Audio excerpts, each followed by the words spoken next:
दोस्तों, खबर है चुनावी रणनीतिकार प्रशांत किशोर और कांग्रेस सांसद प्रियंका गांधी के बीच हाल ही में एक मुलाकात हुई है। और ये मुलाकात ऐसे समय पर हुई है जब बिहार की राजनीति में उथल पुथल मची हुई है। अब जरा टाइमलाइन समझिए। 14 नवंबर को बिहार विधानसभा चुनाव के नतीजे आए। इन नतीजों में एक बात सबसे ज्यादा चौंकाने वाली रही, प्रशांत किशोर की पार्टी जन स्वराज को एक भी सीट नहीं मिली। जिस प्रयोग को बिहार की राजनीति का गेम चेंजर बताया जा रहा था, वो प्रयोग जमीनी हकीकत में पूरी तरह फेल होता दिखा। अब इसके ठीक एक महीने बाद यानी 15 दिसंबर को इंडियन एक्सप्रेस में एक रिपोर्ट छपी है। इस रिपोर्ट में दावा किया जाता है कि प्रशांत किशोर और कांग्रेस की बड़ी नेता प्रियंका गांधी की मुलाकात हुई है।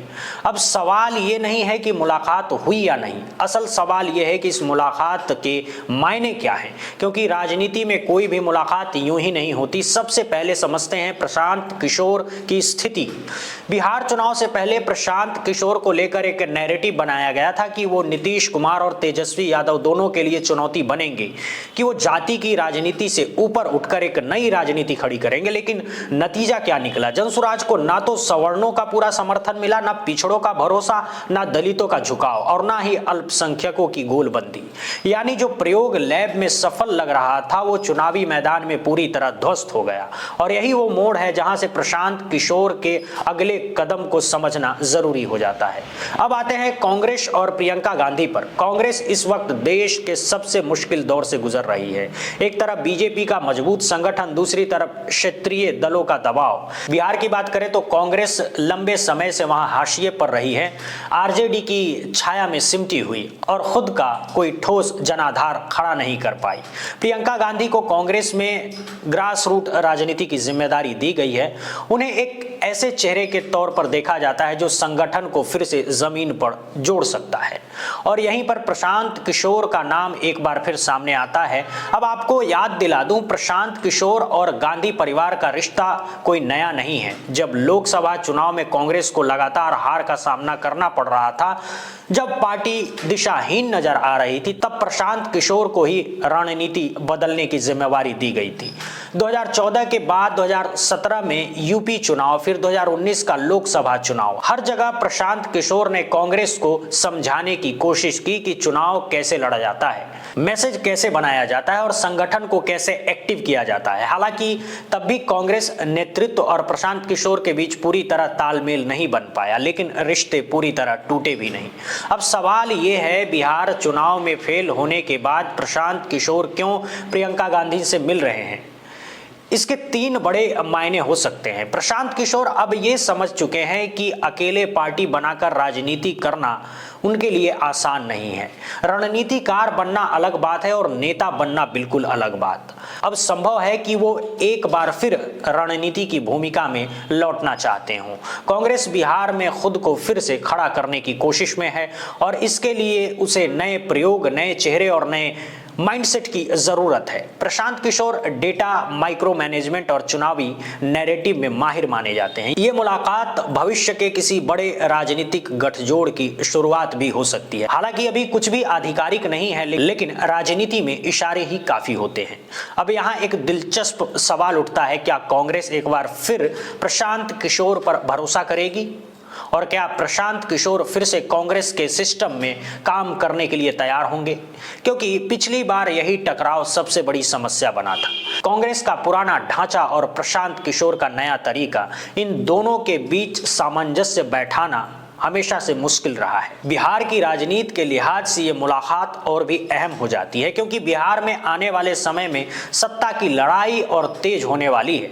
एक तरफ बीजेपी और जेडीयू, दूसरी तरफ आरजेडी और बीच में कमजोर होती कांग्रेस। अगर कांग्रेस को अपनी सियासी जमीन वापस चाहिए तो उसे बड़े फैसले लेने होंगे और हो सकता है प्रशांत किशोर के साथ बातचीत उसी दिशा में पहला कदम हो। फिलहाल इंडियन एक्सप्रेस की रिपोर्ट ने राजनीतिक गलियारों में हलचल जरूर पैदा कर दी है, लेकिन असली तस्वीर आने वाले महीनों में साफ होगी। क्या ये सिर्फ एक मुलाकात थी या कि या किसी बड़े राजनीतिक प्लान की शुरुआत? इस सवाल का जवाब वक्त देगा। हाँ, ये बात भी सच है कि पिछली बार कांग्रेस ने प्रशांत किशोर की सवाल को उतनी गंभीरता से नहीं लिया था। यही वजह मानी जाती है कि वहीं से प्रशांत किशोर और कांग्रेस के रास्ते अलग हो गए।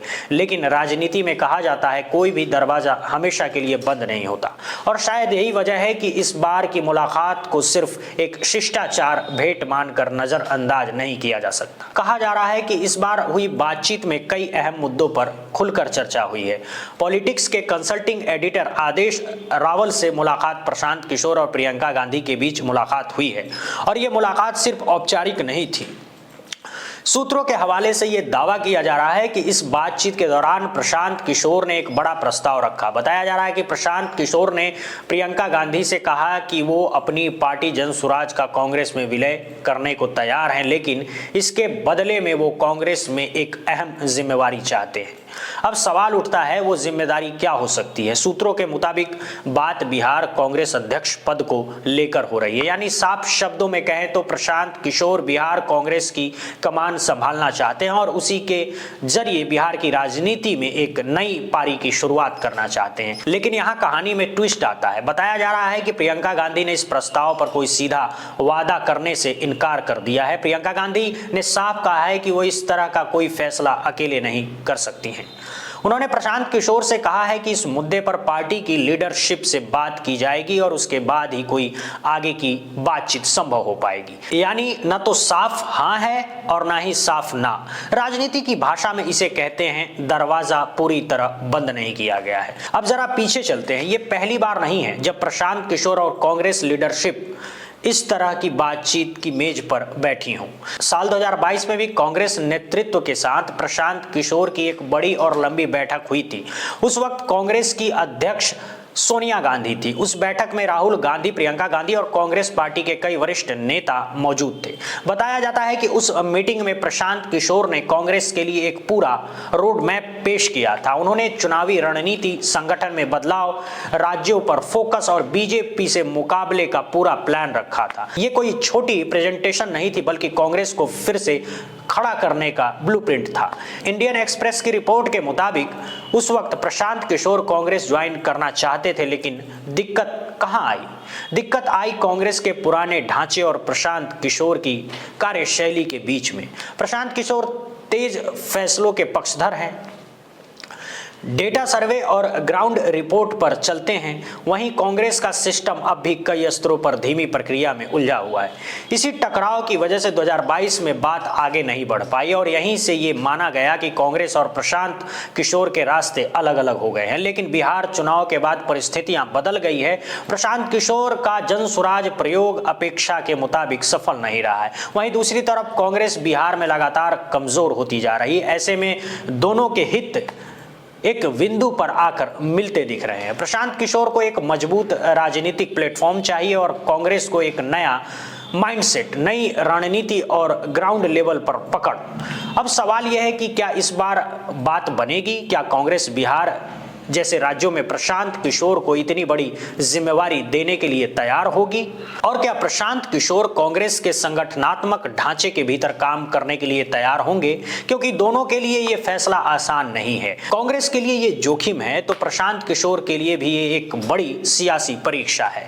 फिलहाल जो सामने है वो सिर्फ इतना है कि मुलाकात हुई है, बातचीत हुई है और दरवाजा खुला छोड़ा गया है। लेकिन राजनीति में असली फैसला मुलाकातों से नहीं, परिणामों से सामने आते हैं। अब देखना यह है कि ये बातचीत सिर्फ एक मुलाकात बनकर रह जाती है या फिर बिहार और राष्ट्रीय राजनीति में किसी बड़े बदलाव की शुरुआत करती है। इसका जवाब आने वाला वक्त देगा। इंडियन एक्सप्रेस की इसी रिपोर्ट में साल 2022 की एक अहम बात का जिक्र भी किया गया है। दरअसल 2022 में कांग्रेस की तरफ से एक आधिकारिक बयान सामने आया था। इस बयान में कांग्रेस ने साफ कहा था कि प्रशांत किशोर के साथ लंबी चर्चा के बाद कांग्रेस अध्यक्ष ने एम्पावर्ड एक्शन ग्रुप 2024 का गठन किया है।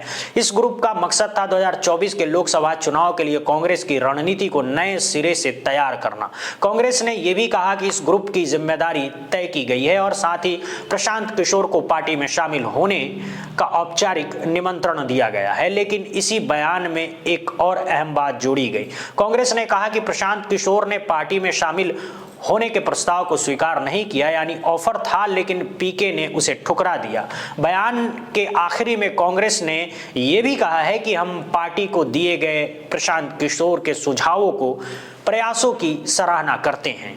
अब जब ये बयान मीडिया में आया तो सबकी नजर प्रशांत किशोर के जवाब पर टिक गई और प्रशांत किशोर ने अपने जवाब में कोई लाग लपेट नहीं रखी। उन्होंने साफ शब्दों में कहा, हाँ मैंने कांग्रेस का ऑफर ठुकरा दिया है, लेकिन इसके साथ ही उन्होंने कांग्रेस को एक विनम्र सलाह भी दी। प्रशांत किशोर ने कहा, कांग्रेस को मुझसे ज्यादा एक ऐसे मजबूत नेतृत्व की जरूरत है जो पार्टी की जड़ों में बैठी समस्याओं को समझे और उसका समाधान निकाल सके। यानी साफ इशारा था कि मसला रणनीति का नहीं, मसला नेतृत्व और संगठन का है। लेकिन कहानी यहीं खत्म नहीं हुई है। इस बयान के ठीक 4 दिन बाद बीबीसी ने प्रशांत किशोर का इंटरव्यू प्रकाशित किया। इस इंटरव्यू की होर्डिंग ही काफी कुछ बयां कर देती है। भारत के टॉप राजनीतिक रणनीतिकार कांग्रेस में शामिल क्यों नहीं हुए? इस इंटरव्यू में प्रशांत किशोर की नाराजगी और भी खुलकर सामने आई। उन्होंने कहा कि जो खाका उन्होंने कांग्रेस के लिए तैयार किया था उसका सिर्फ एक ही मकसद था, कांग्रेस को फिर से उस दौर में ले जाना जब उसे अच्छे दिन कहे जाते थे। प्रशांत किशोर ने इंटरव्यू में बताया कि उनकी पूरी कोशिश यही थी कि कांग्रेस कैसे चुनाव जीतने लायक बने, कैसे जमीन पर संगठन मजबूत हो और कैसे जनता के साथ फिर से सीधा संवाद स्थापित किया जाए। लेकिन उनके मुताबिक पार्टी के भीतर इस बदलाव को लेकर पूरा समर्थन नहीं मिला। उन्होंने यह भी संकेत दिया कि कांग्रेस की सबसे बड़ी कमजोरी निर्णय लेने की प्रक्रिया है। बहुत सारे नेता, बहुत सारी राय, लेकिन आखिर में ठोस फैसला लेने वाला कोई नहीं। और यही वजह है कि उनके प्लान कागजों पर ही सीमित रह गए। अब अगर इस पूरी कहानी को जोड़कर देखें तो एक तस्वीर साफ नजर आती है। कांग्रेस प्रशांत किशोर की काबिलियत को नकार नहीं पाती और प्रशांत किशोर कांग्रेस के इतिहास और विरासत को कम करके नहीं आंकते, लेकिन दोनों के बीच समस्या भरोसे और नियंत्रण की है। कांग्रेस अपनी पुरानी संरचना से बाहर नहीं आ पा रही है और प्रशांत किशोर आधे अधूरे अधिकारों में काम करने को तैयार नहीं है। अब जब बिहार चुनाव के बाद एक बार फिर प्रशांत किशोर और प्रियंका गांधी की मुलाकात की खबर आई तो 2022 की ये पूरी कहानी फिर से चर्चा में आ गई। लोग पूछ रहे हैं, क्या इस बार कांग्रेस वाकई बड़ा फैसला ले पाएगी? क्या प्रशांत किशोर एक बार फिर कांग्रेस के साथ काम करने को तैयार होंगे या फिर ये भी पिछली मुलाकातों की तरह सिर्फ एक चर्चा बनकर रह जाएगी? फिलहाल जो सामने है वो यही है कि दरवाजा पूरी तरह बंद नहीं हुआ है, लेकिन यह भी साफ है कि अगर इस बार भी नेतृत्व और अधिकार को लेकर स्पष्टता नहीं हुई तो कहानी दोहराई जाएगी। राजनीति में इतिहास खुद को बार बार दोहराता है। अब देखना यह है कि कांग्रेस और प्रशांत किशोर इस इतिहास से कुछ सीखते हैं या नहीं। इस सवाल का जवाब आने वाला वक्त में अपने आप सामने आ जाएगा। फिर 2 चुनावों में जीत की बात के लिए नहीं था, देश में कांग्रेस को फिर से मजबूत पार्टी बनाने की कोशिश थी। खैर, मैं अभी भी उन्हें शुभकामनाएं देता हूं। उम्मीद है कि वो उस रणनीति को लागू करेंगे जिस पर सहमति बनी थी। बहरहाल अब लीडरशिप प्रशांत किशोर के कथित ऑफर को लेकर क्या कुछ तय करती है, ये आने वाले वक्त में पता चलेगा। बहुत बहुत धन्यवाद दोस्तों।